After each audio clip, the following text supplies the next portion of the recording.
Good evening, friends. Today we are going to go through a very important concept in growth and development. मित्रांनो, आपण आपल्या आर्थिक वृद्धी आणि विकासाच्या एकूण अभ्यासक्रमातला एक महत्त्वाचा मुद्द्याबद्दलची माहिती आपण घेतोय. The point is golden rule of capital accumulation. म्हणजेच काय तर भांडवल संचयाचा सुवर्ण नियम अशा प्रकारचा एक नियम बद्दल आपण आज माहिती बघणार आहोत. फार इंटरेस्टिंग गोष्ट आहे. तुम्हाला त्यातलं थोडेसे इक्वेशनल गोष्टी समजून नाही आल्या त्याही समजतील तुम्ही जर हेच लेक्चर 2-3 वेळा बघाल तर तुम्हाला याबद्दल निश्चितच आणखीन जास्त माहिती व्हायला मदतच होईल. हा जो नियम आहे गोल्डन रूल ऑफ कॅपिटल ॲक्युमुलेशन किंवा भांडवल संचयाचा सुवर्ण नियम हा देणारे जे अर्थतज्ज्ञ आहेत आपल्याकडे, तर ते अर्थतज्ज्ञ आहेत, त्यांचं नाव आहे एडमंड फेल्प्स. एडमंड फेल्प्सबद्दल आपण थोडीशी जास्त माहिती जाणून घेऊया. एडमंड फेल्प्स अजून जिवंत असणारे अर्थतज्ज्ञ आहेत की 1933मध्ये त्यांचा जन्म झालेला होता. अमेरिकन नागरिक आहेत. कोलंबिया युनिव्हर्सिटी आणि युनिव्हर्सिटी ऑफ पेनिसिल्व्हेनिया ज्या दोन्ही अमेरिकेत आहेत तर त्या ठिकाणी ते शिकवतात. मॅक्रो इकॉनॉमिक्स ही त्यांची स्पेशलिटी आहे. आणि येल युनिव्हर्सिटी आणि ॲमहर्स्ट कॉलेज या 2 ठिकाणी त्यांचं शिक्षण झालेलं आहे. तुम्हाला एक टोबिन टॅक्स नावाची एक संकल्पना आहे. तर ते जे टोबिन आहेत, जेम्स टोबिन, तर त्यांनी यांना PhDसाठी गाईड केलेलं आहे. आणि आर्थर ऑकून यांचं वैशिष्ट्य सांगायचं म्हणलं तर त्यांना नोबेल मेमोरियल प्राईज मिळालेलं आहे हे इकॉनॉमिक्समध्ये 2006 साली. आणि मग त्यांचं जे भरपूर महत्त्वाचे जे कॉन्ट्रीब्युशन्स आहेत त्यात micro foundations of macro economics हा त्यांचा एक महत्त्वाचा योगदान आहे. की मॅक्रो इकॉनॉमिक्सचा अभ्यास करत असताना जर आपण बघितलं की इम्परफेक्ट इन्फॉर्मेशन, त्यानंतर इनकम्प्लीट नॉलेज आणि expectations about wage and prices या सगळ्यातून macro economic theory of employment म्हणजेच काय की एकूण देशातील बेरोजगारी ठरवत असताना किंवा एकूण देशातील रोजगाराची स्थिती ठरवत असताना लोकांना इम्परफेक्ट इन्फॉर्मेशन म्हणजे जी माहिती असते अर्थव्यवस्थेबद्दलची, संधींबद्दलची, तर ती कमी अधिक असते. नॉलेज किंवा ज्ञान कमी असतं आणि वेजेस आणि प्राइसेस यांच्याबद्दलचे त्यांचे जे एक्सपेक्टेशन्स असतात ते इम्परफेक्ट असतात, म्हणजे अपूर्ण असतात किंवा तितकेसे योग्य नसतात. ह्याबद्दलची त्यांची मतं महत्त्वाची होती. त्याचबरोबरीने त्यांनी नॅशनल रेट ऑफ अनएम्प्लॉयमेंट आणि स्टॅटिस्टिकल डिस्क्रिमिनेशन, स्ट्रक्चरल स्लम्स आणि imagination in innovating golden rule of saving म्हणजे हा जो सुवर्ण नियमाचा सिद्धांत आहे याबद्दलची जे त्यांचं योगदान आहे तर याबद्दल त्यांनी महत्त्वाचं काम केलेलं आहे. आपण जर बघितलं ते he is an American economist, recipient of 2006 Nobel memorial prize in economic sciences. आणि 2006मध्ये त्यांना हे पारितोषिक मिळालेलं आहे. आणि त्यांच्याबद्दल सांगायचं झालं तर येल नावाची जी युनिव्हर्सिटी आहे अमेरिकेमध्ये, तर तिथं त्यांनी भरपूर काम केलेलं आहे. आणि 1960चं जे दशक आहे, आता याच्या पुढचा जो आपला मुद्दा आहे सिलेबसमधला तो आहे जार्गेन्सर आणि ग्रिलिश यांचे सोर्सेस ऑफ ग्रोथ. म्हणजे आर्थिक वृद्धी व्हायची असेल तर ती कशाच्या आधारे होत असते, कोणत्या गोष्टी पूर्ण झाल्याशिवाय आर्थिक वृद्धी होणार नाही याविषयीचे जे त्यांचे मत होते त्याला सोर्सेस ऑफ ग्रोथ असं म्हटलं जातं. आणि या सोर्सेस ऑफ ग्रोथ व सोर्सेस ऑफ इकॉनॉमिक ग्रोथ ह्याच्याबद्दल त्यांनी भरपूर काम केलेलं आहे. आणि of course capital is a prerequisite for growth. आणि regarding this he has this innovated this golden rule of savings rate which was a concept developed by John von Neumann. आणि त्याच्याबरोबरीनंच किंवा आपण जॉन रॉबिन्सनच्या ह्याच्यातही पाहिलं की गोल्डन एज कधी येतं की when the rate of growth of population is equal to rate of growth of capital. तर त्या काळात अनेक लोक जे विचार करतो त्यापैकीच एक महत्त्वाचा व्यक्ती म्हणून एडमंड फेल्प्स यांना आपल्याला ओळखता येतं. आणि his discussion or his concept started a way of research on how much a nation should spend on present consumption rather than save an investment for future generations. म्हणजे की सध्या किती उपभोगावर खर्च केला पाहिजे, भविष्यातील आपल्या ज्या गरजा आहेत त्यांच्यासाठी किती बचत केली पाहिजे आणि किती गुंतवणूक केली पाहिजे आणि आजचं आपलं खर्चाचं प्रमाण किती असलं पाहिजे याविषयी त्यांनी भरपूर विचार मांडले. आणि याच्याच एक भाग म्हणून त्यांनी ही जी golden rule of capital accumulation म्हणजेच सुवर्ण संचय भांडवल संचयाचा सुवर्ण नियम ही आपली संकल्पना मांडली. चला तर मग जाणून घेऊयात एडमंड फेल्प्स यांच्या golden rule of capital accumulation विषयी.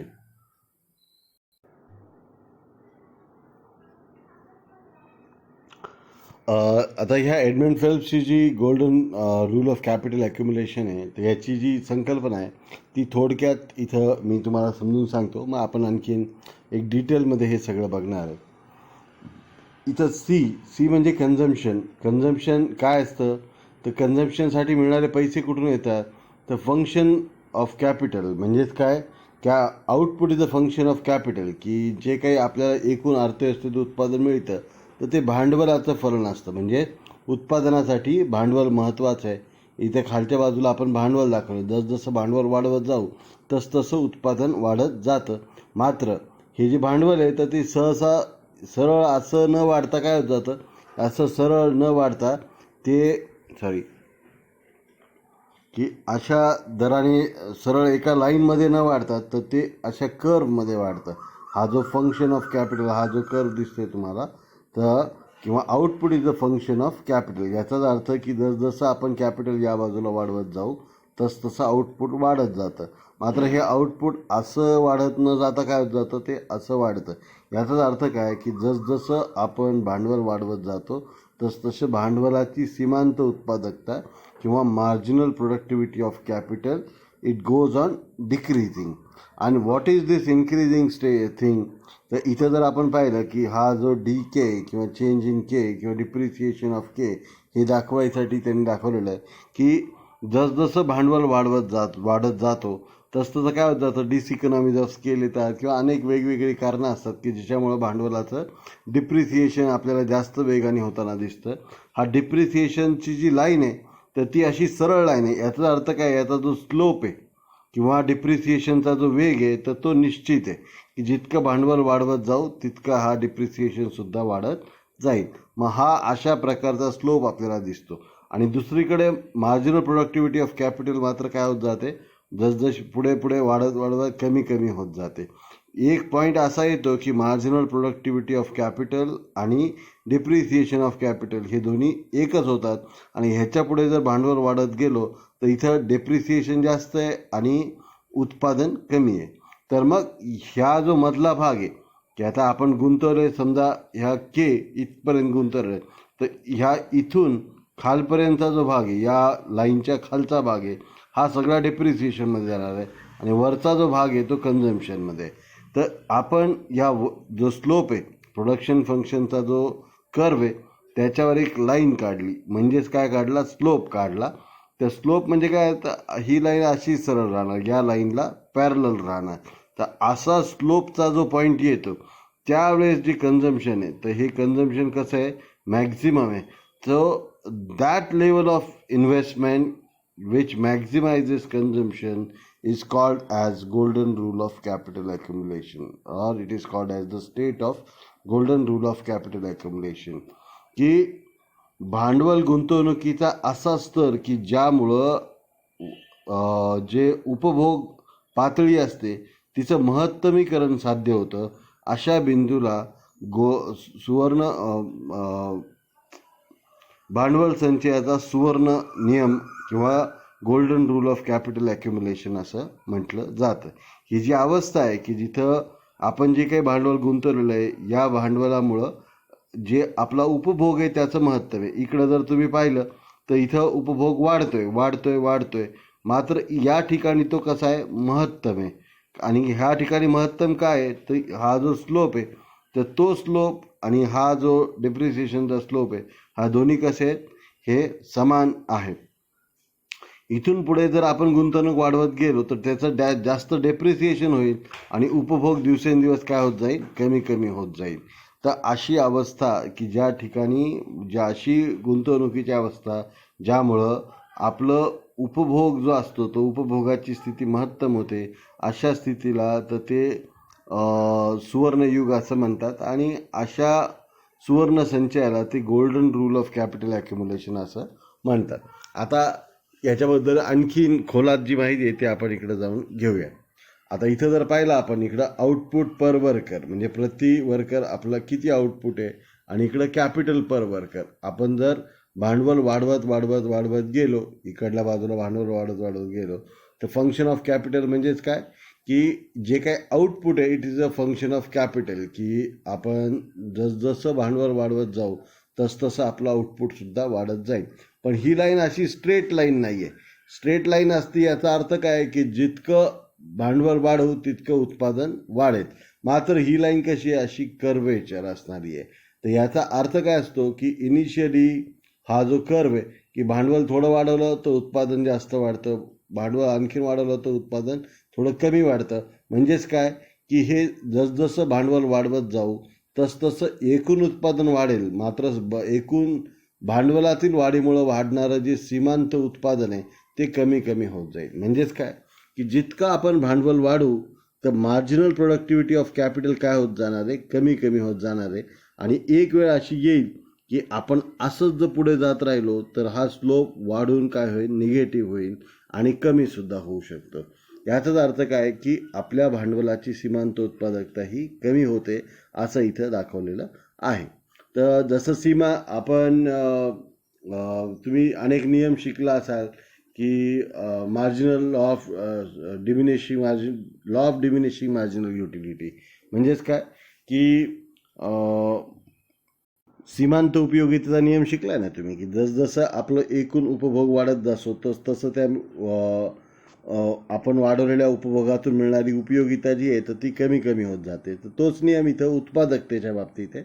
तर अशा प्रकारे उत्पादकता कमी कमी होत जाताना आपल्याला दिसते. आता इकडल्या जर बाजूला बघितलं तर सेम सगळं जे बघितलं तर हे वाढतंय कसं, तर S is function of K. म्हणजे काय, तर आपण काय केलेलं आहे, जे हा आउटपुट वाढवलेलं आहे ते आपल्या बचतीतून वाढवलेलं आहे. म्हणजे हा जो के वाढतोय, के म्हणजे कॅपिटल वाढतंय, हे कॅपिटल कशामुळे वाढते, बचतीतून वाढतंय. तर हे आपली बचतीची लाईन आहे, ही जी एस जी लाईन आहे. तर एकूण आउटपुट जे आहे आपलं वाय, आउटपुट वर्कर आहे, तर त्यातनं काय होतं की इतक्या भाग ज्याची बचत केली जाते या बचतीच्या लाईनच्या खालचा आहे हा जो भाग आहे ह्याची काय केली जाते, इन्व्हेस्टमेंट केली जाते. आणि या इन्व्हेस्टमेंटमुळं काय होत जातं, आउटपुट वाढत जातं. आणि यावेळी काय, हे C1 म्हणजेच काय आपलं कन्झम्पशन आहे, की जसजसं आपलं बचत आपण वाढवतोय, गुंतवणूक वाढवतोय, तसतसं आपलं जे काही उपभोग आहे तो सुद्धा वाढवतोय. हे या ह्याच्यातनं दिसते. आउटपुट, कन्झम्पशन आणि इन्व्हेस्टमेंट हे जे एकूण आउटपुट आहे यातला हा खालचा जो भाग आहे that is savings are instantly converted into investment. बचतीचं रूपांतर कशात होतं, गुंतवणुकीत होतं. आणि या वेळी जे एकूण उत्पादन असतं त्यापैकी C1 एवढा भाग उपभोगावर खर्च केला जातो आणि I1 एवढा भाग जो आहे तर त्या भागाची बचत केली जाते आणि बचतीचं रूपांतर गुंतवणुकीत केलं जातं. आता इथं जर पाहिलं आपण, आता दुसरा जो भाग आहे तो रेट ऑफ डिप्रिसिएशन. आता हा जो डेल्टा आहे दिलेला आहे आपल्याला, तर डेल्टा के जो दिलेला आहे the rate of depreciation the fraction of the capital stock that wears out each period.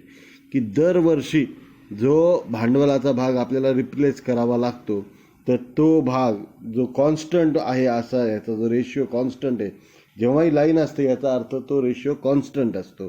तर हा 1/डेल्टा हा जो भाग आहे हा कॉन्स्टंट असतो, तो रेट ऑफ डिप्रिसिएशन आहे. आता हा जो रेट ऑफ डिप्रिसिएशन आहे हा एकूण भांडवलाचा एक फ्रॅक्शन आहे आणि तो कॉन्स्टंट आहे. त्यामुळे ही लाईन कशी अशी सरळ जाणारी आहे. जितकंही पुढे जाऊ तसं ही लाईन काय असणार आहे, आपल्याला हा एकूण कॉन्स्टंट असणार आहे. आता जर आपण बघितलं ह्याची जे बेसिक आयडिया काय आहे या कॅपिटल ॲक्युम्युलेशनची, तर ह्याच्यात आपल्याला लक्षात येईल की the basic idea is investment makes the capital stock bigger and depreciation makes it smaller. आता मागच्या स्लाईड जर गेलो आपण की जसजशी आपण गुंतवणूक वाढवत जातो, investment makes the capital stock bigger and depreciation makes it smaller. म्हणजे इकडं जर आपण बघत गेलो तर ही जी इन्व्हेस्टमेंट होत चाललेली आहे ह्याच्यामुळं कॅपिटल स्टॉक वाढत चाललेला आहे. मात्र ह्याचं जे प्रमाण आहे डेप्रिसिएशनचं प्रमाण, ह्याच्यामुळं कॅपिटल स्टॉक काय होत जाणार आहे, कमी होत जाणार आहे. म्हणजे आपण जेवढं नवीन भांडवल गुंतवणार आहे त्यापैकी मोठा पोर्शन जसजसं आपण भांडवल वाढवत जाऊ तसतसा तो कशात जाणार आहे, डेप्रिसिएशनमध्ये जास्त खर्चला जाणार आहे, असं एडमंड फेल्प्सचं म्हणणं आहे की हे जे कॉन्स्टंट आहे. आता याच्यामध्ये परत येऊयात आपण. आता मग हे जे वाढीव भांडवल जे आपल्याला दरवर्षी मिळते तर ते काय, आपण जी एकूण इन्व्हेस्टमेंट करतो, समजा आपण 1,000 कोटी रुपयाची गुंतवणूक केली, मात्र त्यापैकी 500 कोटी रुपये डेप्रिसिएशनला गेले, तर आपली नेट इन्व्हेस्टमेंट किती झाली, चेंज इन कॅपिटल किती झालेला आहे, तर तो 500 कोटी रुपये एवढा झालेला आहे. इथं जर मी आकडे घेऊन सांगू तुम्हाला की चेंज इन कॅपिटल स्टॉक किती आहे, समजा यावर्षी आपण 1,000 कोटी रुपये गुंतवले, मात्र याच वर्षी आपलं 500 कोटी रुपये एवढं काय डेप्रिसिएशन आहे, तर नेट चेंज किती आपला 500 कोटी. तुम्हाला लक्षात असेल की आपण डोमरच्या मॉडेलमध्ये सुद्धा पाहिलं होतं की ज्याच्यामध्ये त्यांनी सिग्मा इफेक्ट असं नाव वापरलेलं आहे. म्हणजे एकूण जितकी इन्व्हेस्टमेंट वाढते कॅपिटल स्टॉक तेवढ्याने न वाढता त्यातनं डेप्रिसिएशन मायनस करून जी नेट इन्व्हेस्टमेंट राहते तर ती नेट इन्व्हेस्टमेंट म्हणजेच काय की ही डेल्टा के अशी संकल्पना आहे. ह्यात जर 1,000 कोटी रुपयाची गुंतवणूक केली आणि जर डेप्रिसिएशन 500 कोटी असेल तर नेट आपली वाढ किती आहे, भांडवलामधली वाढ ही किती आहे, फक्त 500 कोटी रुपयांची आहे. इथंच आपण बघितलं की एस इज फंक्शन ऑफ के, म्हणजेच काय एकूण आउटपुट आहे त्याच्यावरून आपण किती बचत करणार. समजा त्या आउटपुट आपलं 2,000 आहे आणि त्यातलं बचत 50% म्हणजे 1,000 कोटींची आहे. या 1,000 कोटीमधनं आपण डेप्रिसिएशन घालवलं 500 कोटी, नेट जे उरलेलं आहे तर ती net increase in our capital stock तर ही इथं दाखवलेली आहे. आता ही net increase in capital stock हे दर्शवणारं जे काही समीकरण आहे S is function of K. S is function of K म्हणजे काय, तर एकूण आउटपुटवरून आपण बचत ठरवतो आणि त्या बचतीवरून मधून जे आपल्याला जे डेप्रिसिएशन आपण वजा करतो त्यानंतर जे उरतं त्यालाच आपण सिग्मा इफेक्ट म्हणतो किंवा एकूण net increase in capital stock किंवा एकूण भांडवलातील निव्वळ वाढ असं आपण म्हणतो. हे जे इक्वेशन आहे तर जे एक मॉडेल आपण जे शिकलेलं नाही आहे ते सोलोचं ग्रोथ मॉडेल आहे, तर त्या ग्रोथ मॉडेलचं हे बेसिक इक्वेशन आहे. आता ह्याच्यावरनं काय ठरतं की दीर्घकाळामध्ये भांडवलाचं वर्तवणूक कशी असेल, त्याचं बिहेवियर कसं असेल, त्याची प्रवृत्ती कशी असेल हे कळतं. आता this in turn determines the behaviour of all other endogenous variables because they all depend on K. तर भांडवल कसं वाढणार आहे त्यावरूनच काय होणार आहे की इतर गोष्टी ठरतात. म्हणजे भांडवल जितकं वाढेल त्याच्यावरूनच आता वाय जे तर वाय कशावरून ठरणार आहे, Y is function of K.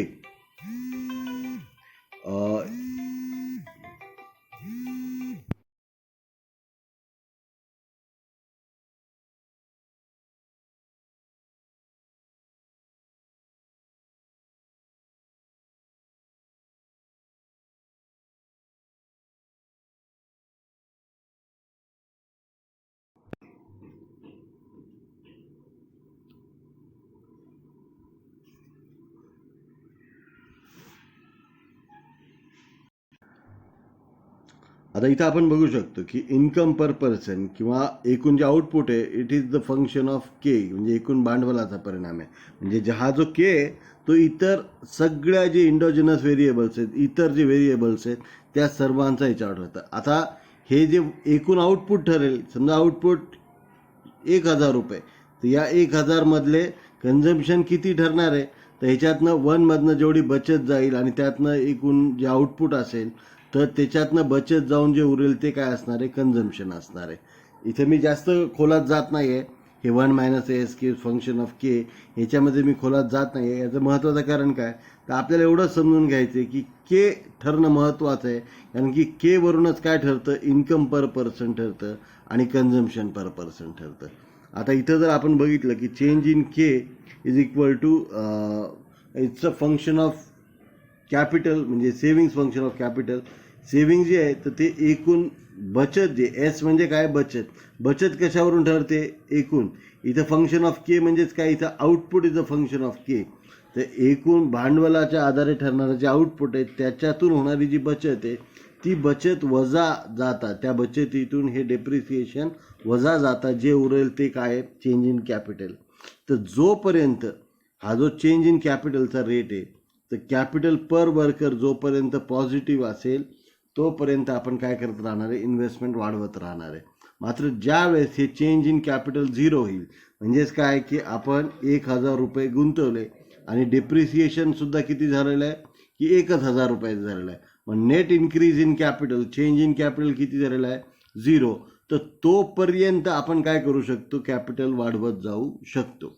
तर ही यालाच काय म्हणायचं, steady state of capital stock. म्हणजे या मर्यादेच्या पलीकडे आपण आपलं कॅपिटल स्टॉक काय करू शकतो, वाढवू शकत नाही. अशा प्रकारचं स्थिती किंवा यालाच त्यांनी काय म्हटलं आहे, स्टेडी स्टेट.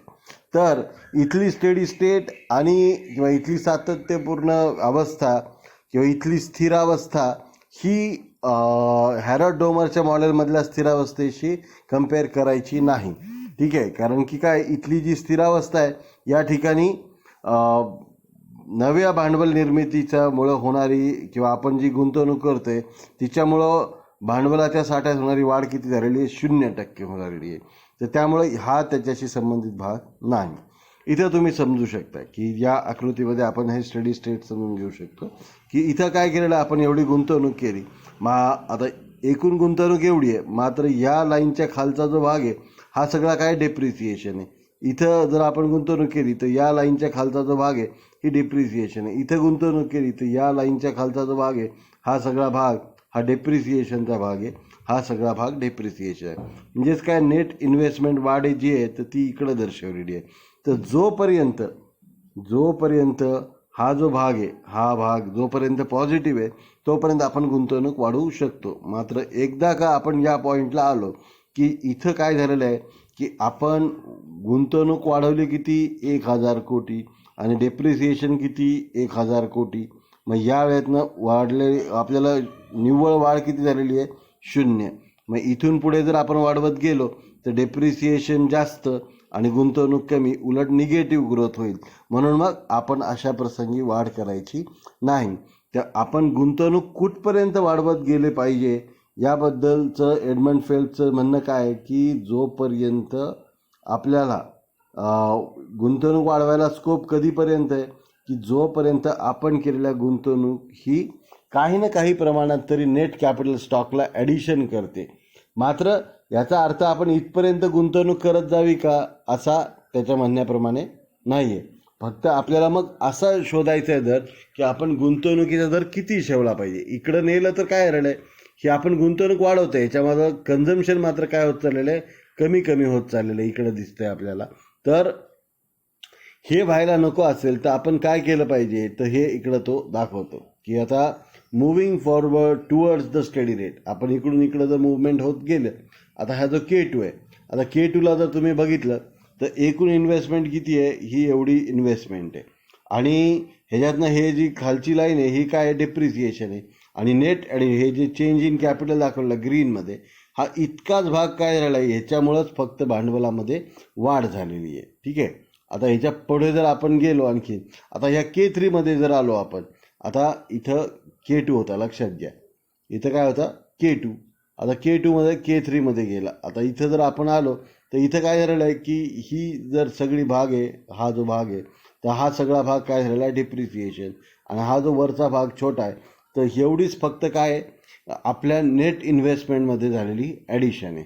आता जोपर्यंत as long as K is less than K dot, याला आपण म्हणू हे K डॉट म्हणजे steady state of capital growth.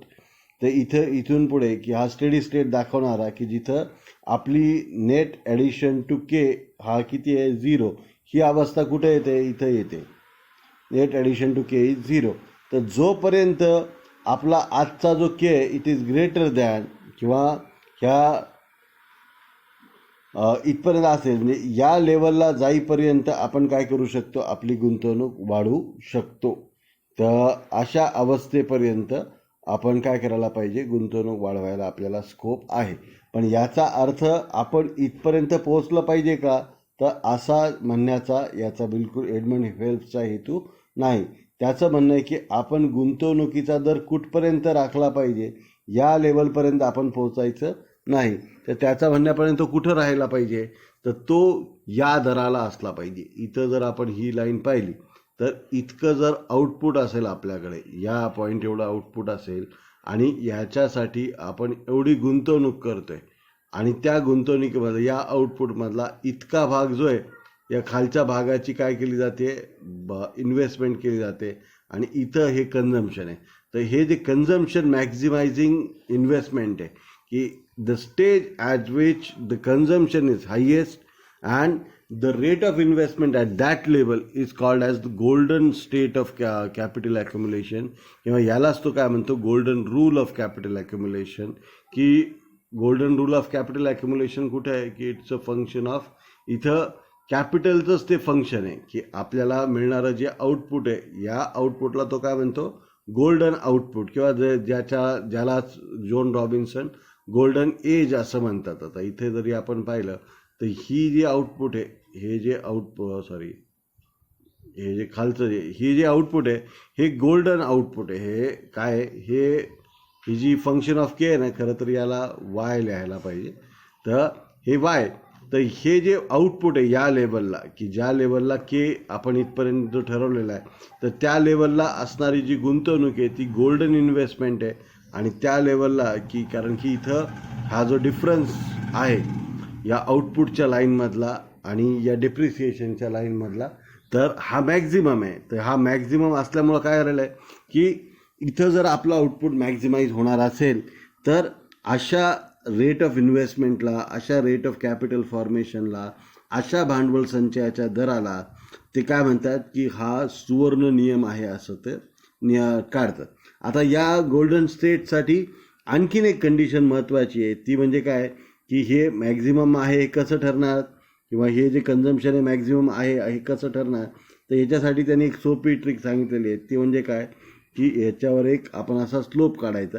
जर या लाईनचा स्लोप आणि या लाईनचा स्लोप जर सेम असेल, तर आपला जो कॅपिटल ॲक्युम्युलेशनचा जो रेट आहे, कॅपिटल ॲक्युम्युलेशनची जी स्टेट आहे, भांडवल संचयाचा जो दर आहे, तर तो सुवर्णयुगाप्रमाणे असतो. सुवर्ण संचयाचा भांडवल संचयाचा सुवर्ण नियम, ही अशीच अवस्था असते असं एडमंड फेल्प्सला म्हणायचं आहे. हा स्लोप त्यांनी इथंच काढलेला आहे हा. आणि ही जी स्लाईड आहे ती आपण पहिल्यांदी, म्हणजे दुसरी स्लाईड होती, तिसरी, तर ह्याच्यात काय, consumption is function of, output is function of capital. ही जी वाय, म्हणजे याला जर थोडक्यात तुम्ही वाय घेतलं, तर या ह्याच्यामधनं जर डेप्रिसिएशन काढून टाकलं तुम्ही, तर ही जी आउटपुटची लाईन आहे, तर ह्याच्यातनं जर डेप्रिसिएशन वजा केलं, तर हा जो मधला गॅप आहे, ऑल दिस रिप्रेझेंट्स कन्झम्पशन. ह्याच्यातला जो मॅक्झिमम गॅप ज्या स्टेजला आहे, तर ती स्टेज कोणती आहे, हे गोल्डन कन्झम्पशन. तर हे जी गोल्डन स्टेज आहे ती कशावरनं ठरते, तर ती कन्झम्पशनवरनं ठरते ती. आणि त्या स्टेटला जो काही रेट ऑफ ॲक्युम्युलेशन असतो, भांडवल संचयाचा जो दर असतो, त्यालाच golden rule of capital stock किंवा golden rate of saving, golden savings rate, किंवा अशा प्रकारचं टर्म्स त्यांनी वापरलेल्या आहेत. तर ह्याच्यासाठी 2 कंडिशन महत्त्वाच्या आहेत, ह्या लक्षात ठेवणं गरजेचं आहे.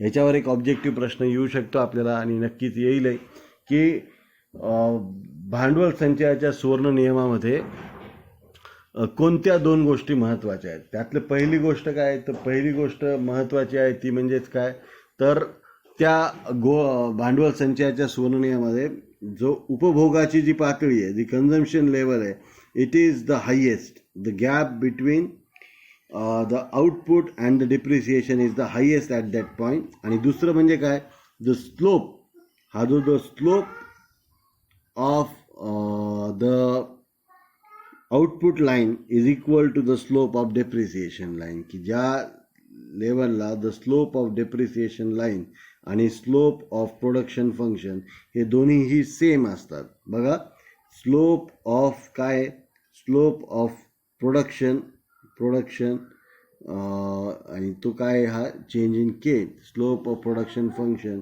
Is equal to slope of हे डेल्टा जो के, तर तो हा डेल्टा के. या दोघांचाही स्लोप ज्यावेळी सेम असतो तर त्यावेळी आपल्या अर्थव्यवस्थेमध्ये जो बचतीचा दर असतो त्यालाच त्यांनी सुवर्ण संचयाचा नियम असं म्हटलेलं आहे.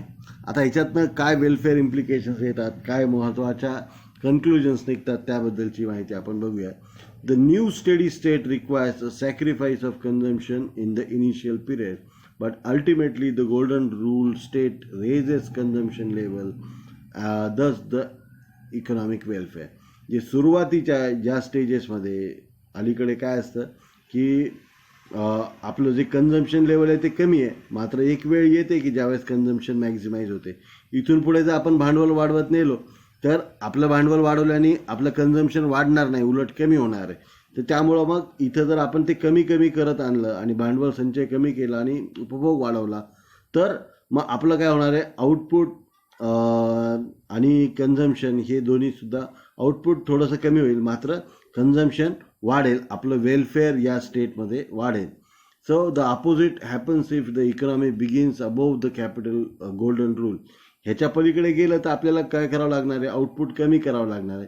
आणि इकडून जर आपण सुरुवात केली मग मात्र काय होत जाणार आहे, आपलं कन्झम्पशन जे होणार आहे तर ते काय होत जाणार आहे, वाढत जाणार. इकडून इकडली जी स्टेज असेल या बाजूला जर आपण जाणार असो तर ती चांगली गोष्ट आहे, कारण की या काळात काय होणार आहे, आउटपुट पण वाढणार आहे आणि कन्झम्पशन पण वाढणार आहे. या उलट जर आपली सुरुवात इकडल्या बाजूला झाली तर आपल्याला काय करावं लागेल, गरज लागली तर आपली इन्व्हेस्टमेंट कमी करावी लागेल, आउटपुट त्यामुळं काय होईल, कमी होईल, मात्र दीर्घकाळामध्ये हे कन्झम्पशन वाढेल. अशा प्रकारचं मत हे यांनी मांडलेलं आहे. In such a situation, the economy attains higher consumption at all points of time after reaching the golden rule. When the economy starts below the golden rule, it has to reduce consumption initially in order to increase consumption in the future if it reaches to the golden rule sooner or later. The contrast is significant. थोडं contradictory sentence, you can forget about it. But the larger concept or the larger thing is this, की या सुवर्ण संचयासाठी दोन गोष्टी महत्त्वाच्या आहेत. तुमचं उपभोग महत्तम असला पाहिजे आणि दुसरं म्हणजे हा slope of line of production function आणि slope of line of depreciation should be equal. ठीक आहे, तर अशा जर अवस्था असेल तर अशा अवस्थेला आपण सुवर्ण संचयाचा नियम असं म्हणत असतो. ठीक आहे, तर एवढा याच्यामध्ये आपला हा भाग संपतो. पुढच्या लेक्चरमध्ये भेटूयात ग्रिलिश आणि जार्गेन्सन यांच्या सोर्सेस ऑफ ग्रोथच्या प्रतिमानासोबत.